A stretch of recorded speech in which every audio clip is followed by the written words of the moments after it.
Ay, sí.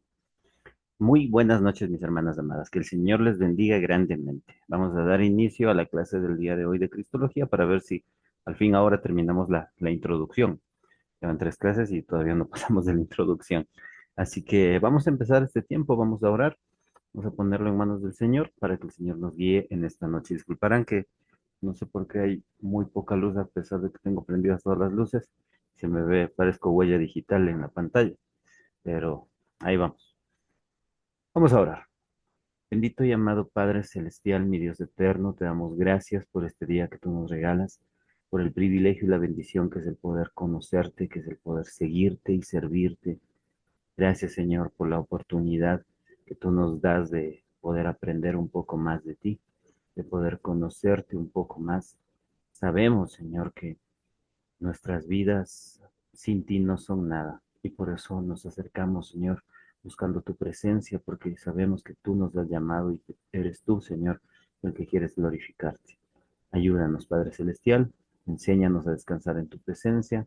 Te lo rogamos, Padre amado, en el precioso nombre de nuestro Señor Jesucristo. Amén y amén.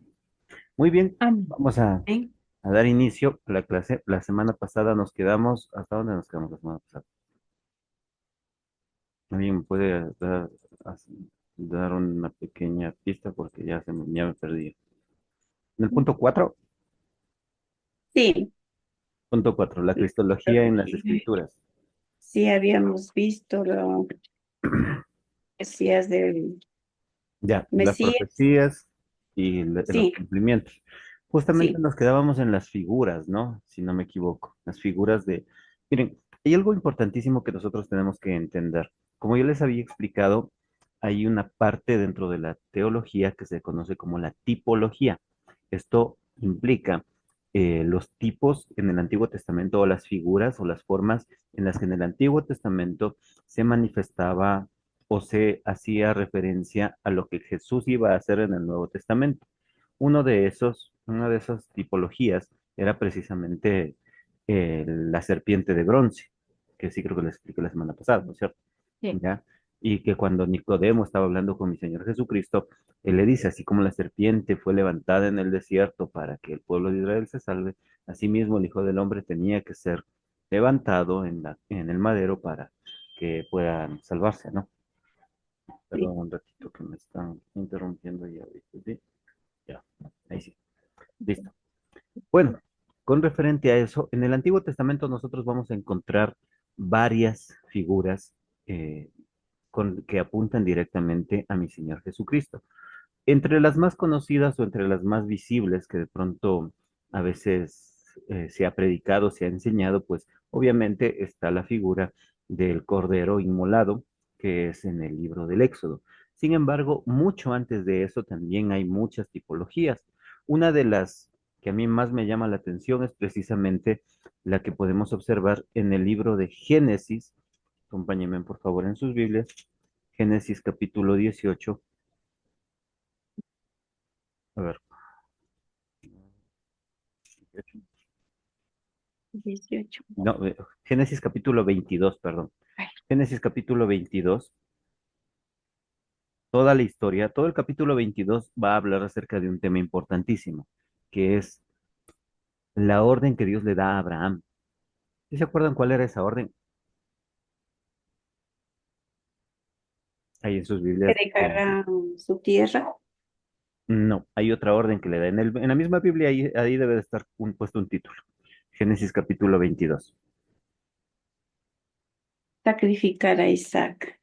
Es una de las órdenes más importantes que Dios le da a Ujú. Abraham. Aquí nosotros podemos ver una tipología muy importante y vamos a irla estudiando y vamos a irla comparando de ahí con el Nuevo Testamento también. Fíjense bien, Génesis capítulo 22 versículos del 1 en adelante, dice así: Aconteció después de estas cosas que probó Dios a Abraham y le dijo, Abraham, y él respondió, heme aquí, y dijo, toma ahora tu hijo, tu único, Isaac, a quien amas, y vete a la tierra de Moriah, y ofrécelo allí en holocausto, sobre uno de los montes que yo te diré. Fíjense bien en las palabras de mi Señor Jesús, de Dios, el Padre. Lo que le dice a Abraham. ¿Qué es lo que más ustedes resaltarían de estas expresiones, de estas primeras palabras que vemos en los dos primeros versículos?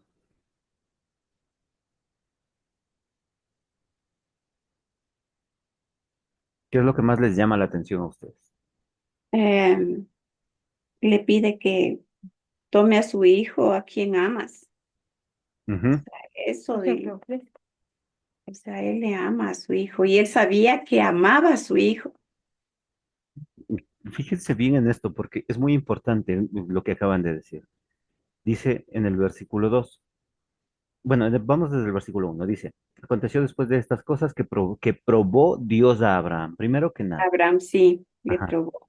Recuerden esto, cuando Dios nos ordena hacer algo, por lo general, siempre va a haber un periodo de prueba en el cual nosotros vamos a tener que demostrar si de verdad creemos y confiamos en la voluntad de Dios. Por eso, esta prueba para Abraham era sumamente clave.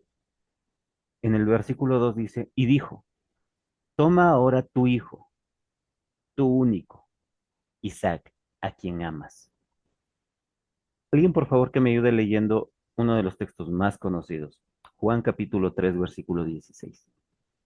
Mm, Léanlo, por favor. Tres decía. Mm,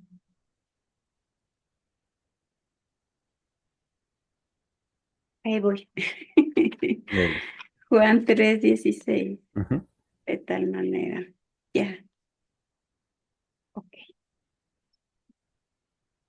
Juan 3:16 dice, porque de tal manera amó Dios al mundo que ha dado a su Hijo unigénito para que todo aquel que en él cree no se pierda, mas tenga vida eterna. Amén. Fíjense bien en esto. Bien. Espérenme un ratito. Ahí sí. Fíjense bien en esto. Las mismas palabras que Dios utiliza para dar la orden a Abraham son las que se Bueno, aplican en Juan capítulo 3 versículo 16. sí, Toma tu hijo, tu único, tu le dice. único hijo.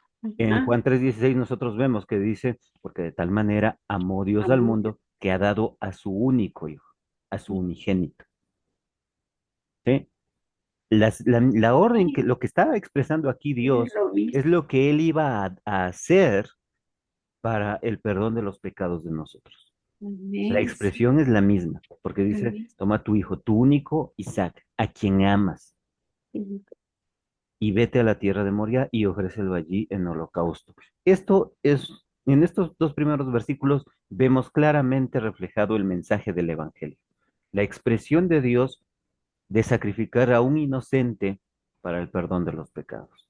Habíamos visto otra tipología en Génesis 3 cuando Dios sacrifica a los animales para poder cubrir el pecado de Adán y Eva. Sin embargo, aquí va mucho más allá, porque por ejemplo, en el caso de Adán y Eva, al momento de sacrificar a los animales para cubrir el pecado de ellos, pues es Dios tomando la iniciativa, sí, pero no hay un vínculo afectivo directo en el cual se exprese por ejemplo, que Adán o Eva amaban a los animales. No había una relación directa, porque a la larga había, ahí podemos ver nosotros el sacrificio sí de un inocente para cubrir el pecado de los pecadores, pues de Adán y Eva, en este caso valga la redundancia, pero ellos lo reciben, sí.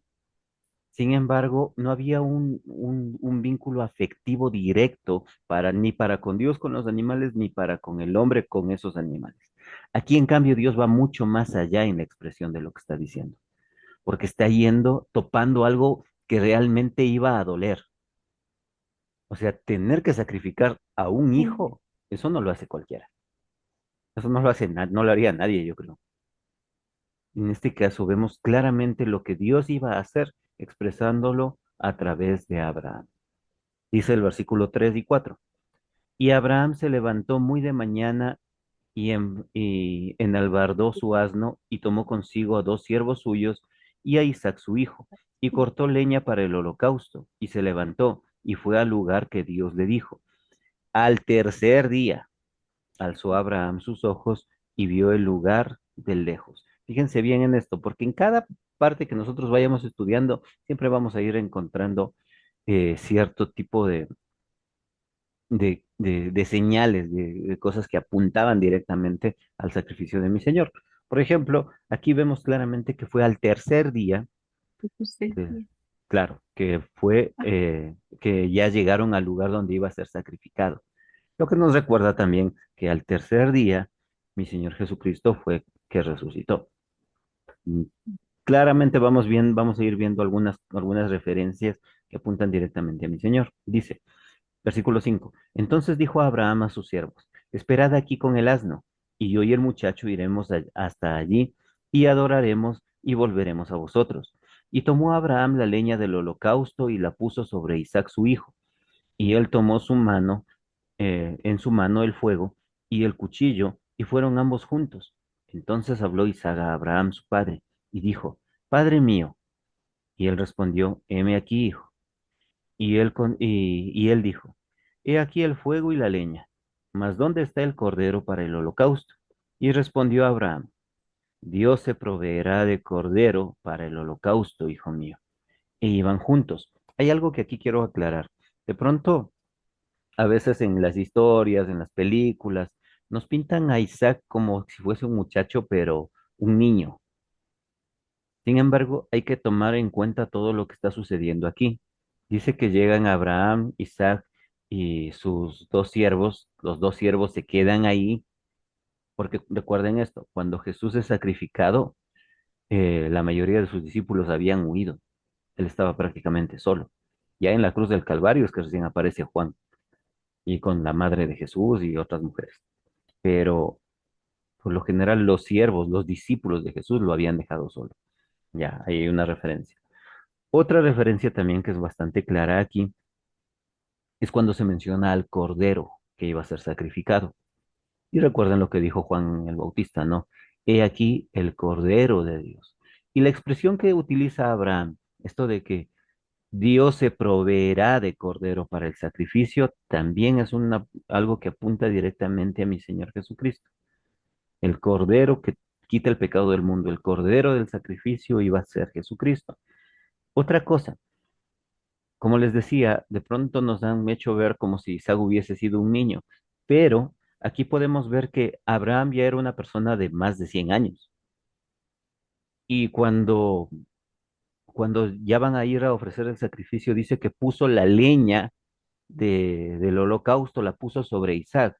Pregunta, ¿un niño pequeño podría cargar un bulto de leña? No, Es no, imposible, ¿no es cierto? no, muy pesado.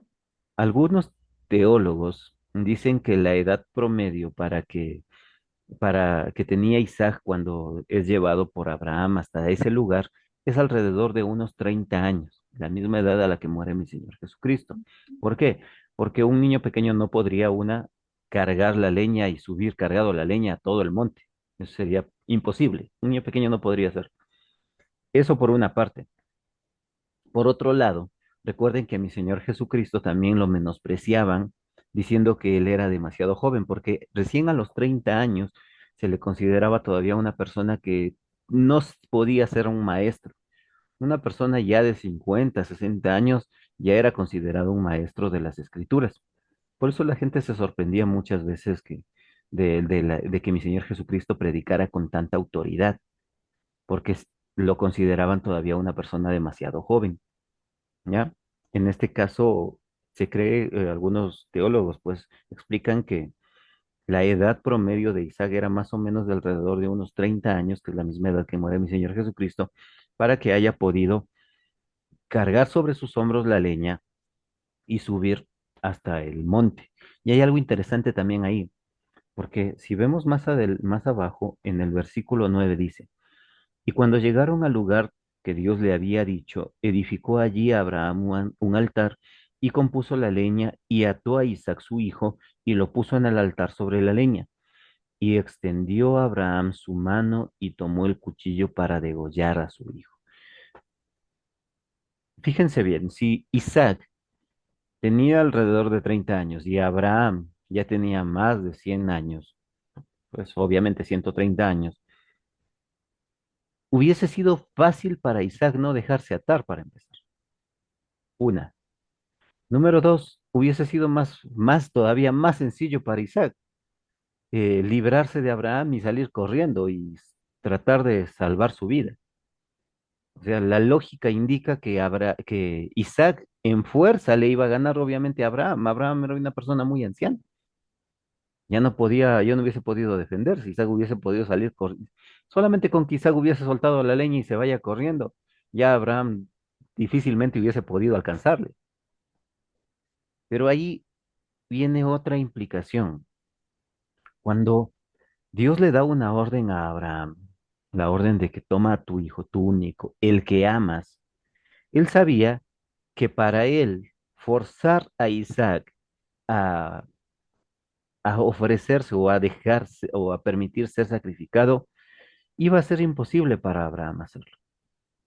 Pero hay algo que nosotros siempre debemos recordar y algo que hemos estado enseñando en la iglesia estas 2 semanas. Los hijos, los encargados de enseñarle de la palabra de Dios a los hijos son los padres, de enseñarles el camino del Señor. Y aquí vemos claramente si todos estos datos, estas referencias de que Isaac ya era una persona adulta, de que ya podía defenderse, de que era más fuerte, más rápido, más ágil que Abraham, si todo esto fue concretamente real, aún siendo un niño inclusive, Isaac pudo haberse escapado de Abraham. Me llama la atención porque entonces significa que Isaac estaba dispuesto a permitir que lo sacrifiquen. Abraham se debió haber encargado de enseñarle quién es Dios a su hijo. Y por ende, aquí no era una prueba solamente para Abraham, también era una prueba para Isaac, porque Isaac iba a tener que permitir ser sacrificado por orden de Dios. Y esa obediencia de Isaac hacia su padre, confiando en la voluntad de Dios, es reflejada también en mi Señor Jesucristo. Cuando Jesús estaba orando en Getsemaní, en el monte, él expresa las siguientes palabras: Padre, si fuese posible, quita de mí esta copa, pero que no se haga mi voluntad sino la tuya.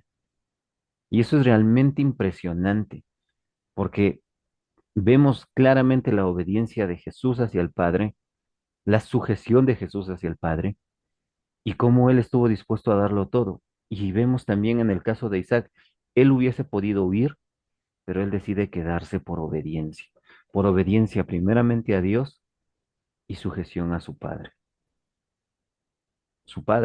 el que lo amaba. Continuó, dice el versículo 11.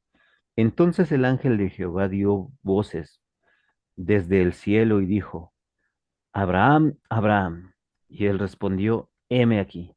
Y dijo: no extiendas tu mano sobre el muchacho ni le hagas nada, porque ya conozco que temes a Dios, por cuanto no me rehusaste tu hijo, tu único. Entonces alzó Abraham los ojos y miró, he aquí a sus espaldas un carnero trabado en un zarzal por sus cuernos. Y y fue Abraham y tomó el carnero y lo ofreció en holocausto en lugar de su hijo.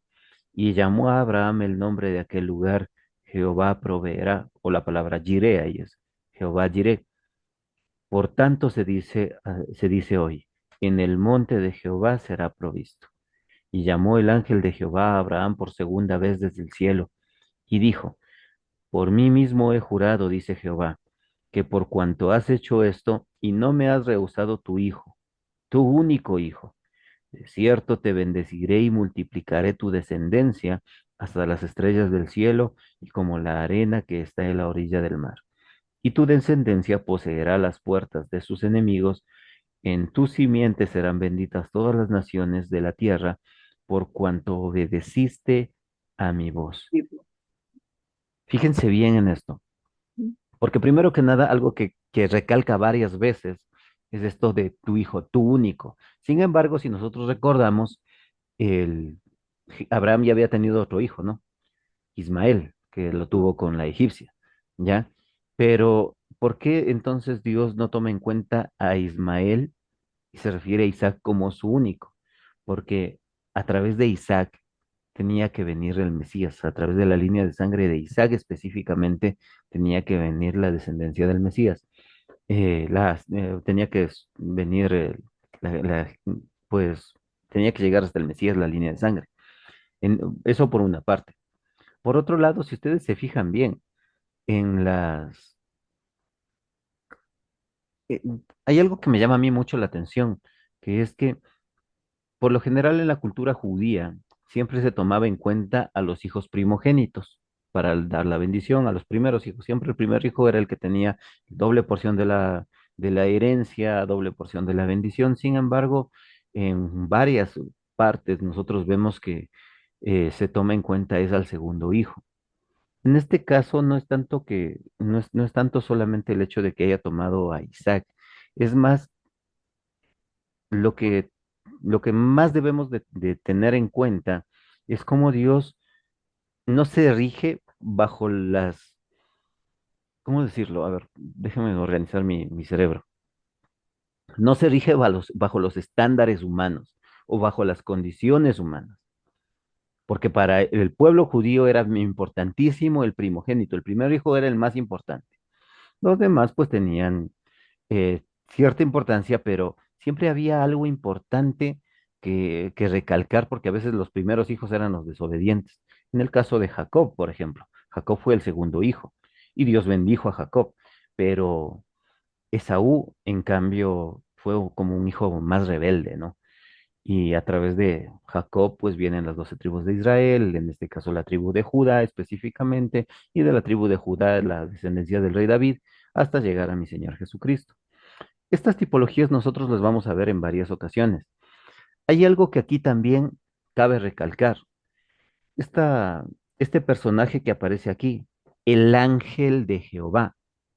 Cuando ustedes vean en el Antiguo Testamento la expresión el ángel de Jehová y que se apareció el ángel de Jehová o el príncipe de los ejércitos de Jehová, eso es una teofanía. ¿Sí se acuerdan lo que era una teofanía? Sí, ¿Qué era una teofanía? la manifestación de Dios Exacto, hacia los hombres. exacto. Dios manifestado hacia los hombres, una aparición, teo y fanía, o sea, una forma de aparecerse a los hombres.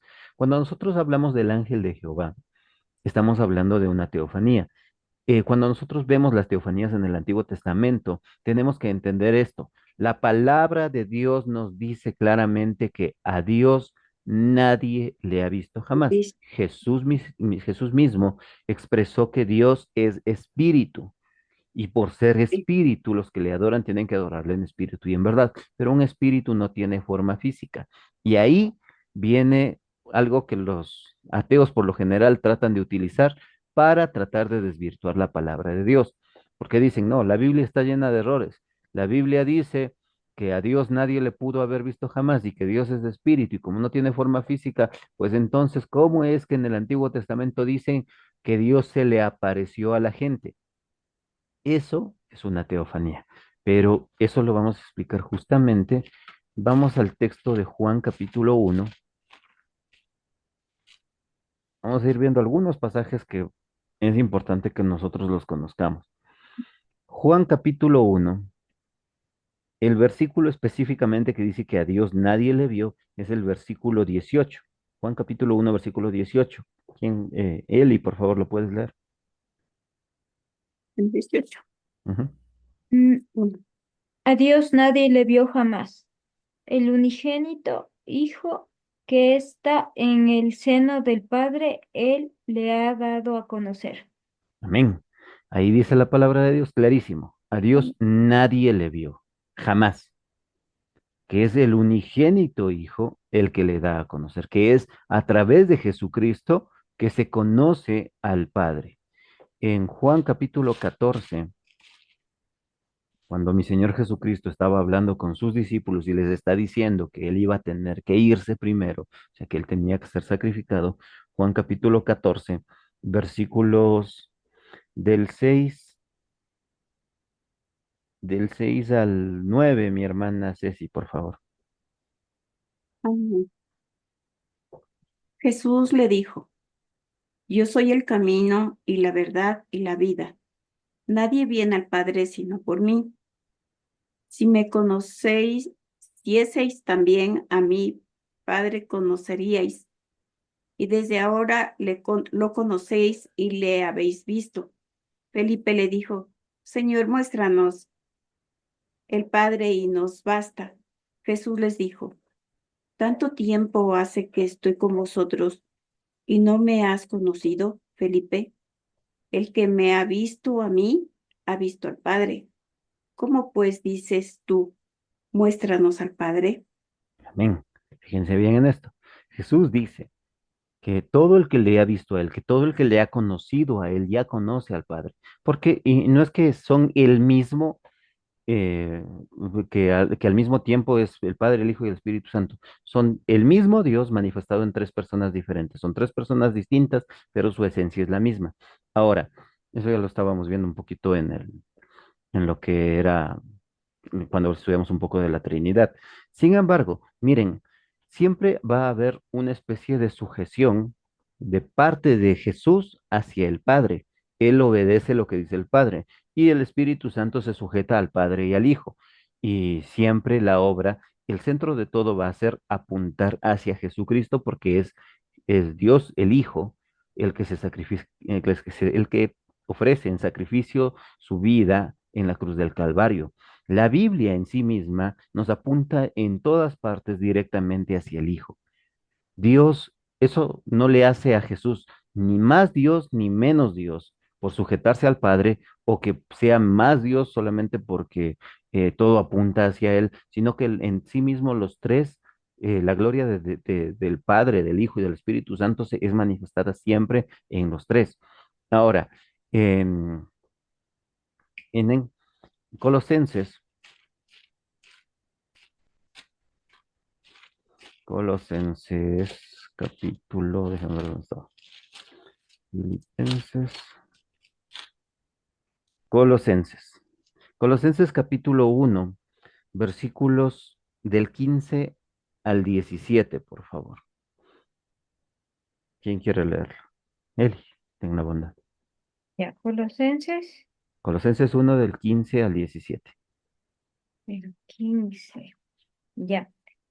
El cual es la imagen de Dios invisible, el primogénito de toda criatura, porque él, por, porque por él fueron criadas todas las cosas, sí, dice, creadas todas las cosas que están en los cielos y que están en la tierra, visibles e invisibles, sean tronos, sean dominios, sean principados, sean potestades, todo fue creado por él y para él.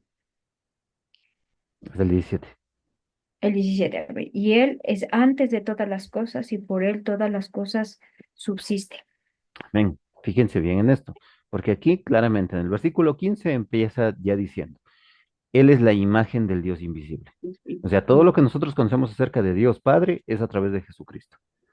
Dice, Él es la imagen del Dios invisible, el primogénito de toda creación. Si nosotros vemos esta parte primogénito, parecería que dicen como que Él fue el primer ser creado, pero no.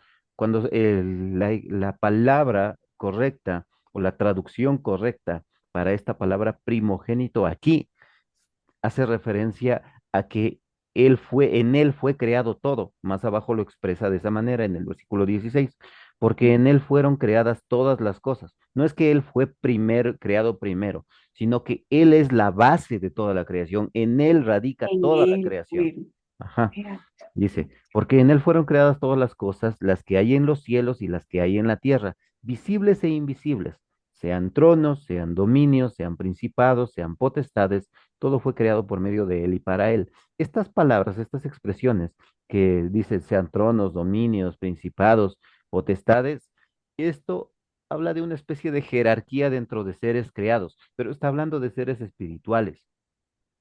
Aquí en este caso entrarían los ángeles, toda clase de espíritus que fueron creados, tronos, principados, dominios y potestades, todos, está hablando de seres espirituales. No Mm, es que Jesús es como por ahí salieron alguien que dijo, bueno, y esta doctrina la sostienen los testigos de Jehová, de que Jesús y Satanás son hermanos. de que los dos están peleando y le ponen a veces en una imagen donde están como haciendo vencidas Jesús con Satanás. No, no hay una lucha del bien contra el mal. No es que Dios está peleando con Satanás todo el tiempo a ver quién gana. Eso no existe. Dios es el Todopoderoso y Satanás mismo tiene que sujetarse a la autoridad misma de Dios. Que Satanás quiera de alguna manera desvirtuar el propósito de Dios. Satanás es un enemigo que ya está vencido, pero como ya está vencido, él no quiere, él no quiere que nosotros obtengamos esa victoria que Cristo ya nos dio en la cruz del Calvario. El propósito de él es apartarnos de ese camino. ¿Sí? Dice en el versículo 17, y él es antes de todas las cosas, y todas las cosas en él subsisten. Aquí lo aclara más. Dice, o sea, él es en él es creado todo, y toda la existencia del universo y nuestra misma vida subsiste es a través de él. Si Dios en algún momento dejara de ser Dios o dejara de existir, nadie puede matar a Dios como nos hacen creer a veces en las películas o cosas así, que hay alguien que podría llegar a ocupar o a matar a Dios. No, no es posible. Dios es eterno, Dios es el Todopoderoso, no hay nada que pueda levantarse en contra de él. Y todo subsiste en Él y a través de Él, porque en Él, Él es el centro de todo. Por eso me llama mucho la atención cuando la gente trata de poner al ser humano como el centro de todo. El humanismo es una de las cosas que lamentablemente hoy se ha metido no solamente dentro de las instituciones educativas, sino inclusive dentro de las mismas iglesias. Hoy en día en la iglesia ya no se habla acerca de confrontar el pecado, de que la gente se arrepienta, de que la gente venga a los pies de Cristo, de que la gente pueda llegar al conocimiento del Evangelio para el arrepentimiento y el perdón de los pecados. Hoy en día muchas iglesias ya han dejado eso y hoy en día las prédicas se centran más en que tú puedes ser un campeón, en que tú puedes salir adelante, en que vas a llegar a ser un gran empresario, en que Dios quiere bendecirte, en que Dios quiere darte y que Dios quiere multiplicarte. Ese no es el mensaje de Jesucristo. El mensaje de Jesucristo va enfocado directamente en la salvación. Y pero para poder nosotros llegar a esa salvación necesitamos conocer a Cristo, tal como es Él, tal como Él quiere mostrarse hacia nosotros. En Hebreos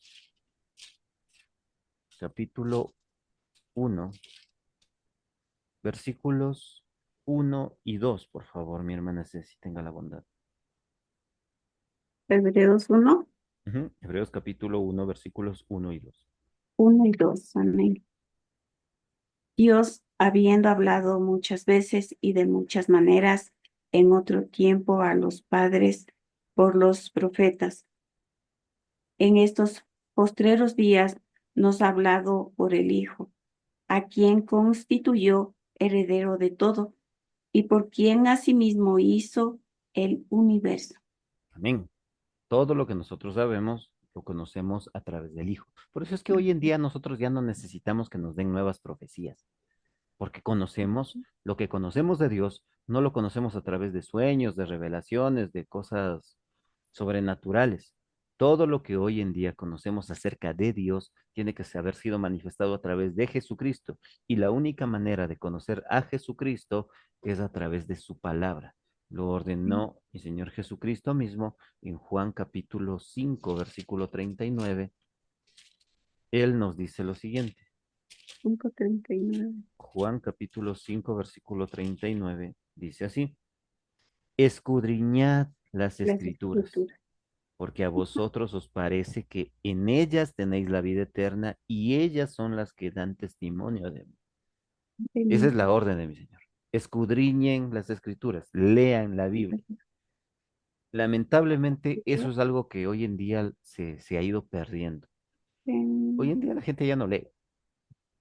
mm, O sea, que los jóvenes hoy en día lean un libro es bastante difícil. Estamos en una sociedad en donde ya todo está tecnologizado, donde, no sé si es la palabra correcta, pero bueno, donde ya la tecnología ha invadido nuestros hogares, todo es a través del celular, de la tablet, de la computadora, todo está digitalizado. Hoy en día ya la gente ya casi no lee libros, la gente prefiere ver la película que sacaron acerca del libro y para ver, con eso me conformo. Y lamentablemente hoy en día los jóvenes especialmente ya no leen libros. Muchos jóvenes ya no leen libros. Estamos en una cultura donde que lamentablemente el amor por la lectura, por la literatura se ha perdido. Sin embargo, nosotros como cristianos siempre tenemos que estar escudriñando las escrituras. No podemos dejar de lado el hecho de que sabemos, de que conocemos y de que tenemos que acercarnos a Dios para conocer a Dios. No lo puedo conocer a través de series de televisión o de, yo qué sé, de películas. Tengo que conocerlos a través de la escritura, porque lamentablemente en una serie de televisión, en una película, lo que van a hacer es que también añadirle cosas o ponerle cierto tipo de dramas que no está en las escrituras, pero tampoco digo que sean pecado, ¿no? Pero que de alguna manera eso romantiza solamente el hecho y a veces minimiza el poder que tiene la palabra de Dios en sí misma. Por ejemplo, hay una película que a mí me llama mucho la atención, es bastante interesante, bastante buena. Se llama Hijo de Dios y era parte de una serie de- de películas, pues, que hablaban acerca de las escrituras. Pero en esta película, Hijo de Dios, cuando Lázaro va a resucitar, cuando Jesús iba a resucitar a Lázaro, perdón, Jesús se entra a la tumba, le entra a la tumba, se acerca al cuerpo de Lázaro, que estaba descubierta la cabeza, el rostro, y le besa en la frente, y Lázaro se levanta y sale y es resucitado. Sin embargo, vamos a las escrituras y la palabra de Dios dice que Jesús estaba afuera, que había una gran piedra que cubría eso, que Dios las que no. hermanas, claro, que las hermanas de Lázaro le decían, Señor, ya hiede, ya va 4 días ahí. Y Jesús les dice, quiten la piedra. Y dice, desde afuera, le dice, Lázaro, ven fuera. Y Lázaro sale todavía envuelto y Jesús da la orden de que le quiten el sudario y de que le quiten las vendas para que él pueda hacer, para que él pueda salir, ¿no? Pero eso no, eso es lo que dice la escritura. Sin embargo, en esta serie, lamentablemente, se, se ha minimizado esto. Puede ser la escena muy romántica, muy chévere, muy bonita, muy bastante buena por el drama que le añadieron, pero no es bíblico. Y ahí hay un problema. Si no es bíblico, entonces no tengo por qué prestar atención. ¿Sí? Así que, bueno, vamos a hacer una pequeña pausa. A ver. La computadora. No se preocupe, sí, sí, sí me Sí, imaginé. pague esta computadora y está Pidiendo vacaciones. pidiendo vacaciones. ¿Pero qué está fallando? Sí, se apaga, de pronto, plum, se queda. Es es una computadora chiquita. Y ya toca Bueno, hacer una adquisición. bueno, con todos tienen problemas con la computadora, me avisan y la pueden llevar a la iglesia y yo les puedo dar revisando. Sí, sí, también yo soy técnico informático. Ah, No, muchas gracias. claro, no, llevarán nomás para yo poderles dar chequeando. De pronto es algo que Ya. no sea complicado. Bueno, continuando con esto. Recuerden eso, no podemos restar poder o disminuir el poder que tiene la palabra de Dios. Recuerden en aquella ocasión cuando se acercó el siervo, el soldado romano, el centurión, que se acercó y le Sí, dijo, Señor, mi hijo está gravemente enfermo, por favor, ayúdalo porque se va a morir. Y Jesús le dice, a ver, yo voy a ir contigo. Le dice, no, no, Señor, yo también soy hombre de autoridad. Basta con que yo le dé a un soldado una orden y él va. Si le digo, ven, él viene. Señor, si tú dijeres la palabra, yo sé que mi hijo será sano. O sea, esa persona confiaba en lo que Jesús podía hacer sin ni siquiera acercarse y tocar a esa persona. Sabía que si Jesús daba la orden, enseguida eso iba a acontecer, porque sabía quién era Jesús.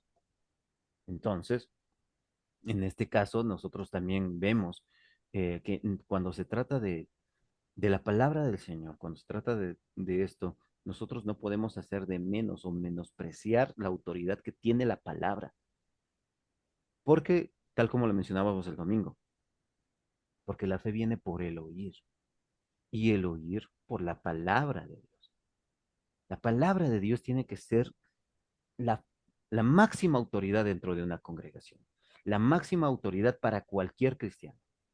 Una persona que dice, bueno, yo creo en Cristo, leo la Biblia, pero yo necesito también esto de acá, esa persona está equivocada. Nosotros necesitamos la palabra de Dios, que puede haber miles de libros que nos ayuden a poder conocer un poco más de la palabra. Esas solamente son herramientas que nos pueden servir para escudriñar más la escritura, pero el centro siempre tiene que ser la Biblia. Hay millones de libros. Yo tengo un montón de libros aquí para poder estudiar. Y uno de los que más me gusta uno de los que más me llamó la atención es uno que tengo por aquí justamente, que lo estoy leyendo, que se llama La vida del pastor. Bastante interesante porque, pues obviamente porque yo soy pastor, y, y me impacta mucho porque yo tengo que estar consciente de algo y algo que ha venido, eh, que ha venido calando en mi corazón desde hace algún tiempo atrás. La gente a veces se olvida que el pastor no deja de ser oveja. La gente piensa que el pastor de pronto está en una posición espiritual demasiado alta y que ya no necesita él también alimentarse de la palabra de Dios y eso no es así. Nosotros como pastores más aún necesitamos aprender y escudriñar y estudiar y estar ahí en la palabra de Dios, no solamente para enseñar, sino porque necesitamos alimentarnos de ella. Así que eso siempre tiene que haber. Un pastor que diga, no, a mí ya no me hace falta leer la Biblia, esa persona está bien equivocada. No, no podemos caer en ese error. ¿Sí? Así que, bueno, ahí vemos una de en el caso de lo que acabamos de estudiar, vemos una de las teofanías más claras, el ángel de Jehová, y lo vamos a ver a lo largo de muchas partes de la escritura. Otra de las teofanías que de pronto me llama mucho la atención, la podemos ver en el libro de Génesis, en Génesis capítulo 14. Génesis capítulo 14, versículos del 17 al 22. Génesis capítulo 14 del 17 al 22. Recuerden, en el contexto, ¿qué es lo que había pasado? Abraham sale de su tierra y de su parentela, se lleva a su familia, se lleva a su esposa, se va con sus bienes, con lo que tenía, pero hace algo que Dios no le había dicho, se va llevando a su sobrino Lot. Dios no le dijo que lleve a Lot, pero él se va llevando a su sobrino. Dios empieza a bendecir a Abraham. Consecuencia de bendecir a Abraham, también Lot está siendo bendecido, pero llega un punto en el que ambos tenían demasiadas riquezas y demasiados sirvientes, y empezaron a haber disputas ahí por la tierra, por el agua, así que llegan a un consenso. Abraham le dice, a ver, Lot, si tú me dices que te vas a ir, tenemos que separarnos. Si tú me dices que te vas a ir a la derecha, yo me voy a la izquierda. Si tú me dices que te vas al norte, yo voy al sur. Pero tenemos que separarnos. Recuerden esto. Y esto es algo que de pronto es muy difícil para nosotros los padres. Para Elisita de pronto todavía no lo experimenta, pero para mi hermana Cecilita de pronto ya sabe a lo que me refiero, a lo que me voy a referir. Para un padre es durísimo cuando tiene que separarse de los hijos, ya sea por el trabajo, ya sea por los estudios, o ya sea que simplemente se casan. Se casan y agarran su camino y se van. Sí, ya Y tengo solo ella. Se me fueron tres. solo queda la bebé en la casa. La bebé. La bebé. Y es duro. Para uno, o sea, yo le No, veo, sí, uno no se supera solo con el tiempo y la ayuda de Dios para claro, aceptar eso. claro, yo le veo a mi hija pequeña y oro para que llegue el arrebatamiento primero antes de que me llegue ese día. Sí. No, es que no me imagino yo. Yo le veo a mi bebé y ella es pegada a mí, no quiere soltarse, ya me ve llegar. Ahorita mismo ya no quería soltarme, quería que juegue con ella, pero ya es hora de dormir, pues ya le tocaba. Pero en este caso, pues, es difícil, ¿no? Y Em, Dios tiene que hacer algo con Abraham. Abraham no tenía hijos en ese entonces. Mm. Familiar más cercano, a quien de pronto él iba a poder heredar, iba a ser Lot. Y cuando tiene que separarse de Lot, debe haber sido algo muy duro para él, porque los padres de Lot habían muerto y Lot se queda con Abraham. Y ahora había disputas, problemas entre ellos, así que Lot, tenemos que separarnos. Y cuando se separan, algo que a nosotros los padres nos da miedo, las malas decisiones de los hijos. Lot se separa y él ve, dice que vio hacia donde estaban Sodoma y Gomorra. En la antigüedad, las ciudades que tenían mayor relevancia y mayor importancia y por ende mayor riqueza eran aquellas ciudades que estaban cercanas a los ríos. Porque si había un río, si había una fuente de agua natural cerca, había cosechas, había siembra. Y por ende, como había frutos y había cosechas, había mercado y había negocio. Y eso ayudaba a prosperar más. O sea, una ciudad que esté cerca de un río era el éxito. Y cuando Lot mira hacia la ciudad de Sodoma y Gomorra, dice que eran ciudades que eran muy ricas, con con mucha prosperidad. Y a Lot le llama la atención eso. Y Lot se dirige hacia Sodoma y Gomorra. Y que todos conocemos la historia, Sodoma y Gomorra. Después Dios tiene que destruir esa ciudad. Eso lo vemos más adelante en el capítulo 18 de Génesis. Pero cuando Lot va a vivir en esa ciudad, no sabía que esas ciudades estaban en guerra con otras ciudades. Y llegan los que estaban haciéndoles guerra y capturan a Lot y a sus familias y se llevan todo lo que ellos tenían y los llevan secuestrados. En el capítulo 14 ustedes pueden ver toda la historia desde el 1 hasta el 15. Ahí dice acerca de que Abraham, al enterarse de esto, reúne a un grupo de personas, se unen a otros reyes de otras ciudades y van y hacen guerra y liberan a Lot. Hacen guerra y obtienen riquezas y todo eso, que era lo importante para los otros reyes. Para Abraham lo importante era poder liberar a su sobrino. Entre ellos estaban Kelordoamer y el rey de Elam y así. Bueno, en fin, había algunos reyes, ¿no? Que se unieron y empiezan la guerra. Cuando termina la guerra y Dios le da la victoria a Abraham y a su gente, ellos salen y estaban regresando. Versículos del 17 en adelante. Génesis capítulo 14 del 17 en adelante dice así. Cuando volvía de la derrota de Kelordoamer y de los reyes que con él estaban, salió el rey de Sodoma, que recibió, perdón, de Sodoma a recibirlo, al valle de Sabe, que es el valle del rey. Entonces Melquisedec, rey de Salem y sacerdote del Dios Altísimo, sacó pan y vino y le bendijo diciendo, bendito sea Abraham, del Dios Altísimo, creador de los cielos y de la tierra, y bendito sea el Dios Altísimo, que entregó a sus enemigos en tu mano. Y le dio a Abraham los diezmos de todo. Entonces el rey de Sodoma dijo a Abraham, dame a las personas y toma para ti los bienes. Y respondió Abraham al rey de Sodoma, he alzado mi mano a Jehová, Dios Altísimo, creador de los cielos y de la tierra, que desde un hilo hasta la correa del calzado nada tomaré de todo lo que es tuyo, para que no digas, yo enriquecí a Abraham, excepto solamente lo que comieron los jóvenes y la parte de los varones que fueron conmigo, Aner, Escol y Mamre, los cuales tomarán su parte. Ellos eran las personas, los otros generales que habían ido con Abraham para la derrota. Pero ¿cuál es la parte central de lo que yo quiero explicarles en esta noche? Este personaje que aparece aquí, Melquisedec. Ujú.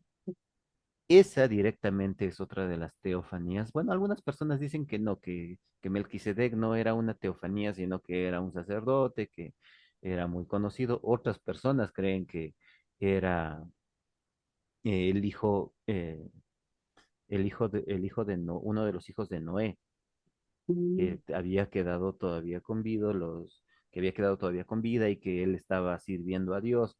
Sin embargo, ya les voy a explicar por qué no podría ser otra persona que no sea una teofanía o la aparición directa de mi Señor Jesucristo, porque toda teofanía en el Antiguo Testamento, cada vez que Dios se le aparece a su pueblo, ese era mi Señor Jesucristo. Ya les explico por qué. A ver, dice, versículo 17. Cuando volvía de la derrota de Kelordoamer y de los reyes que con él estaban, salió el rey de Sodoma a recibirlo al valle de Sabe, que es el valle del rey. Entonces, versículo 18, Melquisedec. La palabra Melquisedec literalmente significa rey de justicia. Esta palabra, Melquisedec, viene de una palabra hebrea que se compone de dos palabras, que es Malki y Tzedek, que quieren decir literalmente, la traducción correcta es rey de justicia. Y la palabra Salem, que era el reino donde estaba sirviendo Melquisedec, la palabra Salem es la palabra paz. Es de donde sale la palabra Shalom o Shalem, que es la pronunciación correcta en este caso. La palabra Shalom, que significa la paz de Dios, proviene de la raíz de esta palabra, Salem. Dice aquí que Melquisedec, que era rey de justicia, también era el rey de paz, en otras palabras. Y era sacerdote del Dios Altísimo, o sea, del Dios Todopoderoso. Aparte dice, y sacó pan y vino. ¿Por qué sacó pan y vino? Por lo general, una persona que viene de una pelea que está donde estuvieron cansados, ¿qué es lo que desearía? Por lo general, Descansar. Descansar. cansar, tomar agua. Tomar agua. Claro, porque vienen de una batalla, vienen cansados que Ah, necesitan agua y pan, ¿no? Sí, pero aquí se menciona dos objetos fundamentales que son utilizados también en la última cena, el pan El y el pan vino. y el vino. El pan y el vino que apuntan directamente a mi Señor Jesucristo, que es Jesús en la última cena el que toma el pan y toma el vino y lo ofrece a sus discípulos. Dice, lo partió y lo dio a sus discípulos, les dijo, tomen y coman de esto, y después les dice, toman y beban de la copa. ¿Sí? Ahí vemos el pan y el vino. Ahora, ¿por qué, por qué es importante entender esto? Tanto el nombre Melquisedec como el hecho de que sea el rey de Salem. Acompáñenme un ratito a Isaías. En el libro de Isaías, capítulo,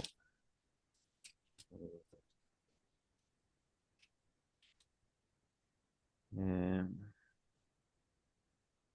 capítulo 9, versículo 6. Por favor, ¿quién quiere leer? a Isaías mí, 9, 6. Dele. ya. Porque un niño nos es nacido, hijo nos es dado, y el principado sobre su hombro, y llamaráse su nombre admirable, consejero, Dios fuerte, Padre eterno, príncipe de paz. Amén. Fíjense bien en esto. La palabra que se traduce aquí como príncipe también es traducida como rey. ¿Quién era el rey de paz? El rey de Salem o el rey del Amén. Shalom. Era Amén. Melquisedec, un rey justo. Nosotros vemos aquí claramente, dice, admirable consejero, Dios fuerte, Padre eterno y príncipe de paz. Entonces, aquí podemos ver una referencia directa a quién era, o una pista, por así decirlo, era una pequeña pista de quién es Melquisedec. Sin embargo, para tenerlo más claro, en el libro de Hebreos, nosotros podemos ver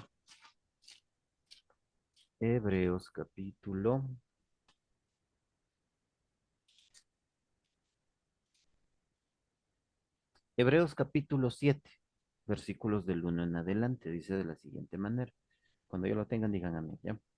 Sí. Eh, Hebreos capítulo 7, versículos del 1 en adelante, hablando acerca justamente del sacerdocio de Melquisedec. Aquí dice, porque este Melquisedec, rey de Salem, sacerdote del Dios Altísimo, salió a recibir a Abraham que volvía de la derrota de los reyes y le bendijo, a quien asimismo dio a Abraham los diezmos de todo, cuyo nombre significa primeramente rey de justicia y también rey de Salem, esto es, rey de Rey paz. de paz. Hasta ahí vemos claramente esto, rey de paz, rey de justicia, pues era rey de Salem. Pero hay una pregunta aquí, ¿por qué Abraham le dio los diezmos a él? ¿Por qué? Pues, o sea, si ya viene de la victoria y todo esto, ¿por qué específicamente le da los diezmos a este hombre, a este rey, si no tenía ninguna autoridad? Era la primera vez que Abraham se topaba con el rey de Salem. Y de hecho, el lugar donde estaba la ciudad de Salem, o la ciudad de paz, eh, es lo que hoy en día se conoce como Jerusalén. Por eso sale la palabra Jerusalén, Salem. O sea, ya, ¿sí?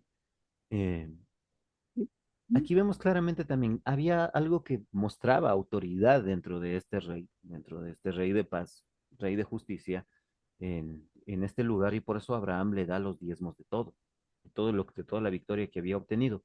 Porque ¿quién le dio la victoria a Abraham? ¿no? Dios, exactamente. Y cuando regresa Abraham, ¿qué es lo que hace? Ofrece los diezmos a quien le dio la victoria, Ujú, ¿no es cierto? ujú, ujú. Versículo 3 y esto es lo que nos deja en claro esto. Recuerden una cosa, la Biblia siempre se interpreta a sí misma, siempre en la Biblia van a estar las respuestas a las preguntas que tengamos acerca de la misma Biblia. Dice el versículo 3. Leamos desde el 2, dice, a quien asimismo dio a Abraham los diezmos de todo, cuyo nombre significa primeramente rey de justicia y también rey de Salem, esto es rey de paz, sin padre, sin madre, sin genealogía, que ni tiene principio de días, ni Bien. fin de vida, sino hecho semejante al Hijo de Dios, permanece sacerdote para siempre. Considerad, pues, cuán grande era este, a quien aún Abraham el patriarca dio diezmos del botín. Ciertamente, los que entre los hijos de Leví recibieron el sacerdocio tienen mandamiento de tomar del pueblo los diezmos según la ley, es decir, de sus hermanos, aunque estos también hayan salido de los lomos de Abraham. Pero aquel cuya genealogía no es contada de Esto. entre ellos, tomó de Abraham los diezmos y bendijo al que tenía las promesas. Y sin discusión alguna, el menor es bendecido por el mayor. Y aquí ciertamente reciben los diezmos de los hombres mortales, pero allí de quien se da testimonio de que vive.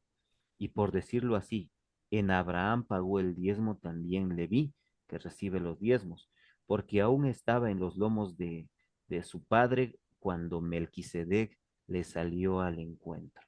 Fíjense bien en las referencias y las características de Melquisedec. Primero, rey de justicia, que es lo que significaba el nombre de él.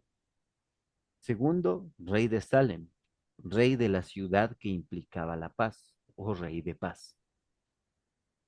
Tercero, dice sin padre, ni madre y sin genealogía, o sea que no tenía ni personas antes de él, ni tampoco tuvo descendientes, o sea que él estuvo ahí para siempre, porque aquí también dice que ni tiene principio de días, ni fin de vida, o sea que él nunca nació, pero tampoco nunca murió. Entonces, ¿a quién se refiere cuando se dice eso? Pues está hablando de Adiós. eternidad, a Dios específicamente. Adiós. Es No. clarísima la referencia. Mm. No fue un ángel porque los ángeles fueron creados, no fue un simple sacerdote porque la palabra de Dios nos dice es, que no tuvo principio de días, que no tuvo descendencia, que no Mm. tiene genealogía y que aún el patriarca, aún Abraham, que Abraham él tenía a su disposición muchos sirvientes y mucha gente que se sujetaba a él. Cuando él ve a esta persona, al rey de Salem, dice que él le ofreció los diezmos de todo. Había una autoridad en este varón que sobrepasaba la autoridad del mismo Abraham y Abraham lo reconoce. Por eso, más adelante, cuando él vuelve a conversar, volvamos un ratito a Génesis, Génesis capítulo 14, estábamos, ¿no? Génesis capítulo 14, ah, termina, bueno, refiriéndonos a la historia de Melquisedec, dice, y le bendijo diciendo, bendito sea Abraham del Dios Altísimo, creador de los cielos y de la tierra, y bendito sea el Dios Altísimo que entregó tus enemigos en tu mano y dio a Abraham los diezmos de todo. Ahí termina la cuestión con Melquisedec. Después ya está hablando Abraham con el rey de Sodoma, pero más adelante, en el capítulo 18 de Génesis, nosotros podemos ver que aquí viene una promesa sobre Abraham y su descendencia. Dice que estaban ahí en su casa, pues en sus tiendas, Abraham con su esposa, si ustedes leen el capítulo 18 del 1 al 15, dice que estaban ahí en sus cosas cuando llegan tres visitantes. Ujú. Cuando llegan estos tres visitantes, empiezan a conversar con Abraham. Abraham quiere servirles, porque Abraham reconoce a uno de ellos.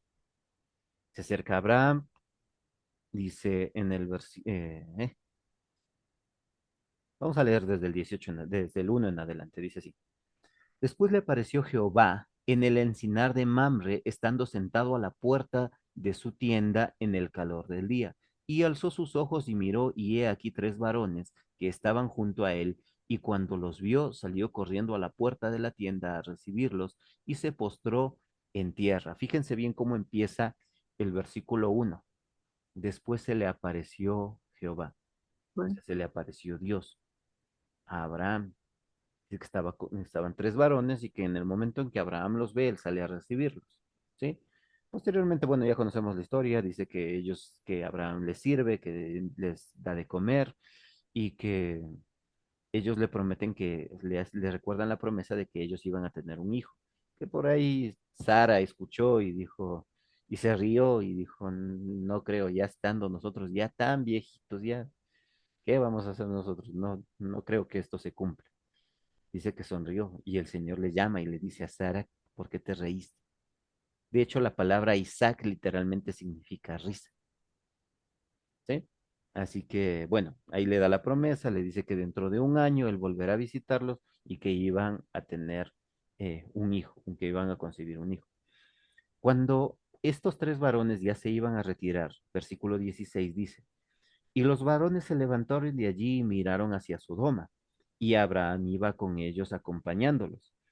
Y Jehová dijo, encubriré yo a Abraham lo que voy a hacer, habiendo de ser Abraham una nación grande y fuerte, y habiendo de ser benditas en él todas las naciones de la tierra, porque yo sé que mandará a sus hijos y a su casa después de sí, que guardaren el camino de Jehová, haciendo justicia y juicio, para que haga venir Jehová sobre Abraham lo que ha hablado acerca de él. Entonces Jehová le dijo, por cuanto el clamor contra Sodoma y Gomorra se aumenta más y más y el pecado de ellos se ha agravado en extremo, descenderé ahora y veré si han consumado su obra.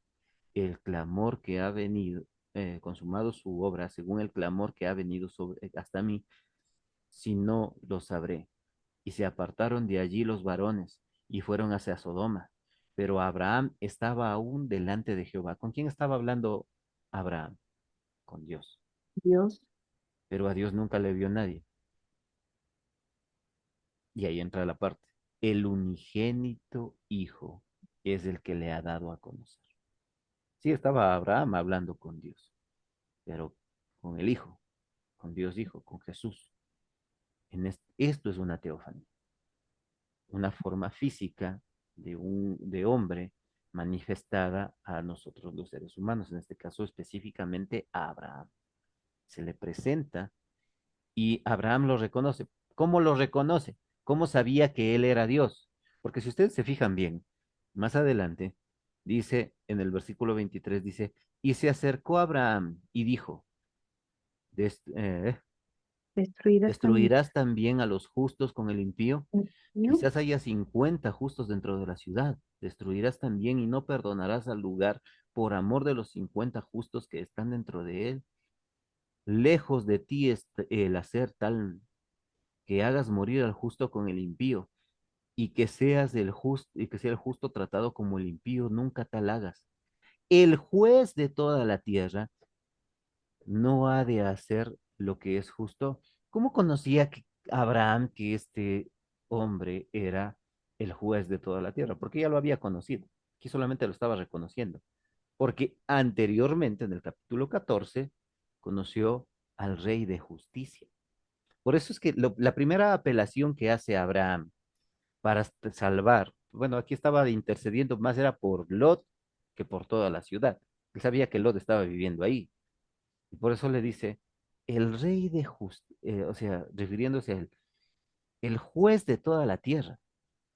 O sea, el rey de justicia, al que yo conocí, al que yo le di los diezmos, va a tratar a los justos igual que a los pecadores.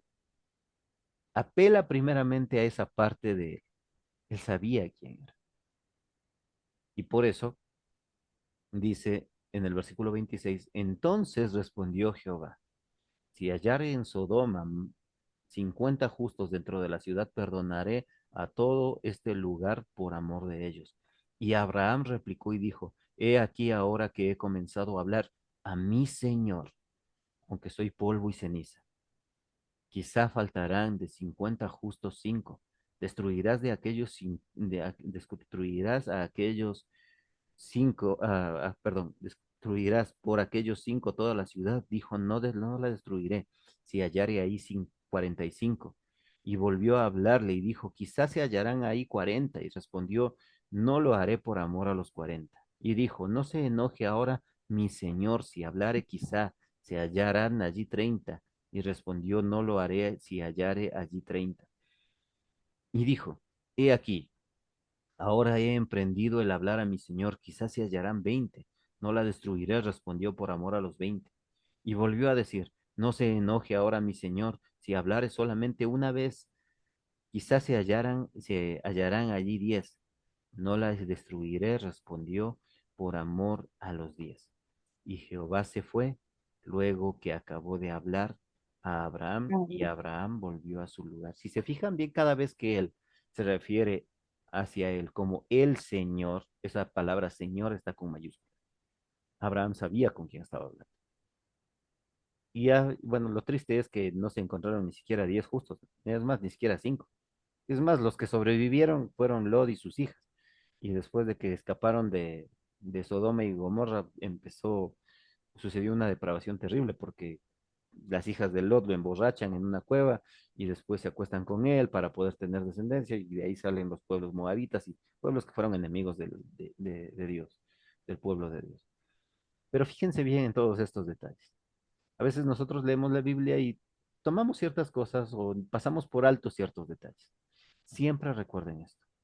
La Biblia, en todo su contexto, siempre va a interpretarse a sí misma. Y cada vez que nosotros leamos y en el Antiguo Testamento vemos algo acerca del ángel de Jehová, ese era mi Señor Jesucristo. Como aquí lo vemos, a Dios nadie le vio. Pero ¿quién habló con Abraham entonces? Jesús.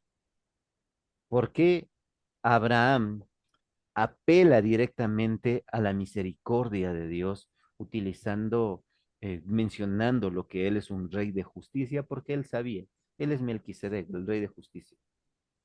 Y ese Melquisedec, ya lo vimos, era mi Señor Jesucristo, que en esa ocasión se presentó delante de Abraham. Abraham ya le había dado los diezmos, Abraham lo conocía, sabía quién era. Por ende, como él sabía quién era, él quiso apelar a su misericordia, a su amor, a su bondad. Lamentablemente, Dios, Dios es bueno y misericordioso, pero Dios también es justo. Y esto, al ver nosotros cómo se destruyen estas ciudades con fuego, es porque la justicia de Dios tenía que ser aplicada. La palabra es clara, Romanos 6:23, la paga del pecado es muerte. Y la depravación que hubo en ese entonces era una depravación terrible. Sodoma y Gomorra, hoy en día, en uno de los términos, tanto legales como médicos, cuando se refieren a que alguien fue sodomizado, hace referencia a que fue abusado, directamente abusado sexualmente por el recto, el ano. Eso es, se utiliza esa palabra como referencia utilizando al pueblo de Sodoma y de Gomorra. En ese pueblo había una depravación tal que ahí eran entre hombres, entre mujeres, con niños, todo tipo de depravaciones, hasta con animales. O sea, se han encontrado incluso relatos y reliquias arqueológicas dentro de lo que se ha podido rescatar de estas ciudades y se ve claramente que era una ciudad que tenía muchísima depravación y la depravación más grande pues era la depravación sexual. Hace algún tiempo atrás hubo una ciudad que fue sacudida por un tsunami donde murieron muchísimas personas y hubo mucha gente que dijo, ¿y dónde está Dios que no evitó que los niños pequeños murieran en esa ciudad? Esto sucedió, me parece que fue en Tailandia, si no recuerdo. no recuerdo bien, ya les he de conseguir el dato más exacto. Pero cuando después hicieron una investigación acerca de todo, cuando se recogieron todos los restos y se trató de salvar a la gente que más se pudo, lamentablemente en este lugar, la mayoría de niños desde los 3 4 5 años, ya eran abusados sexualmente y vendidos para el tráfico sexual en esta ciudad.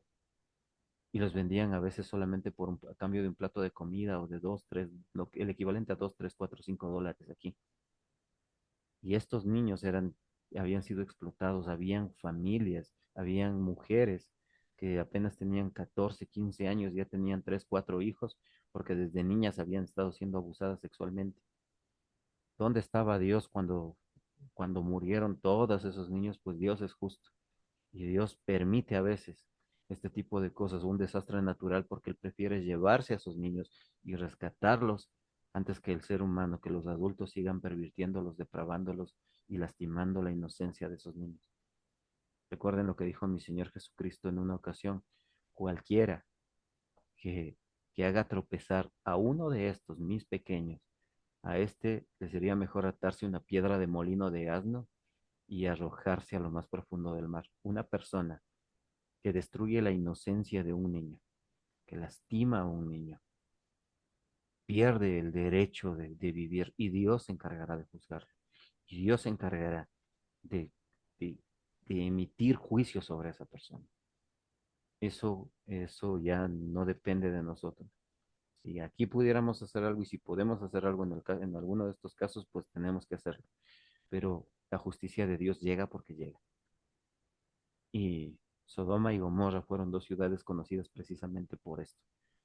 Porque aparte de que sacrificaban muchas veces a sus niños en holocaustos a dioses falsos, muchos eran víctimas de abusos, de todo tipo de abusos, que destruían la inocencia de esos pequeños.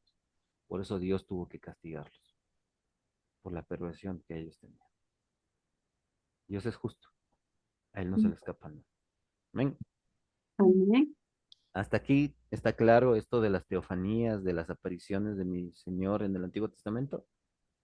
Sí, Perfecto. Si se acuerdan quién era Melquisedec y todo esto, ¿no es cierto? sí. Perfecto. Pues, amadas hermanas, bueno, vamos a terminar porque ya van a ser las 10 de la noche. Y espero que haya quedado claro. Para la próxima semana, ustedes van a tener una tarea. Van a investigar qué es el tetragramatón.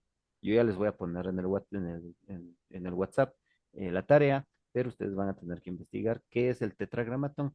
Terminen de leer ¿cómo es la hojita? Que ya faltaba poco. Mm, Y ahí al final van a responder en el punto número 6. Hay dos preguntas que las van a responder, que me las van a enviar, ¿ya? ¿Cómo afecta tu comprensión de Jesús, tu relación con Él? En base a todo lo que hemos aprendido ya acerca de lo que estamos entendiendo acerca de Jesús, ¿cómo eso afecta mi relación o cómo interviene en mi relación con Él? Ahora que lo conozco más, ¿cómo afecta? No significa que afecte para mal, ¿no? ¿Cómo afecta? Si antes que lo conocía apenas, de pronto que no lo conocía tanto, ahora que ya estoy profundizando más acerca de quién es Él, ¿cómo eso me ha ayudado a acercarme más a Él? Y la segunda pregunta es, ¿por qué es importante estudiar Cristología en el mundo lleno de confusión sobre Cristo? Hoy en día la gente tiene la idea de un Cristo que no tiene nada que ver con el Jesús de la Biblia. Hoy en día para muchos Jesús es alguien totalmente alejado de la Escritura, porque algunos lo ven a Jesús como, no sé, algunos para tratar de llamar la atención de los jóvenes le pintan a Jesús patinando y con una gorra al revés y dicen que es Jesús. Otra gente se basa en lo que creen de Jesús en base a lo que han visto en la televisión. Otros lo que les dice la religión. Tienen a Jesús crucificado, otros lo tienen todavía como bebé, otros creen en Jesús, pero no creen que Él sea el Hijo de Dios, que no sea Dios. Y bueno, en fin, hay muchos Jesuses de los cuales no tienen nada que ver con el único Dios verdadero. mm, Jesús es Dios. Y precisamente estas dos preguntas son para eso. ¿Ven? Así que vamos a terminar. amén. Vamos a terminar y Eli, si nos ayudas, por favor, con la oración para dar final a la clase del día de hoy. Amén. Amado Dios de los cielos, Señor Todopoderoso, te damos las gracias en este día por seguir alimentándonos de tu palabra, Señor, de poder despejar las dudas y poder tener más claro y mucho más conocimiento acerca de ti, de cómo tú eres y de en todos los tiempos nunca has cambiado. Gracias, Señor, por eh, abrir nuestra mente, poder darnos el discernimiento mediante tu Espíritu Santo para poder comprender tu palabra, para poder conocerte mejor. Te damos las gracias, Señor, también por la vida del pastor, por su sabiduría, por la sabiduría que le das a él, el discernimiento, que seas tú dándole también las fuerzas, Señor bendito, para que y el conocimiento para que pueda seguir proclamando tu palabra, Señor bendito, de la gran comisión que también nos corresponde como tu siervo, Señor papito amado, y poder ser también de luz para las personas que nos rodean. Gracias te damos en esta noche, pidiéndote tu santa y preciosa bendición. Bendiga, Señor, a nuestras familias, a toda la gente que nos rodea, que no te conoce, Señor bendito, que seamos eh, esa esa palabra o ese instrumento que seamos, de instrumento para que crezca tu, tu obra, Señor bendito. Gracias te damos por todo, pidiéndote tu santa y preciosa bendición para el resto de la noche. Gracias te damos por todo, Señor bendito, en el nombre de mi amado Señor Jesucristo. Amén y amén. Amén.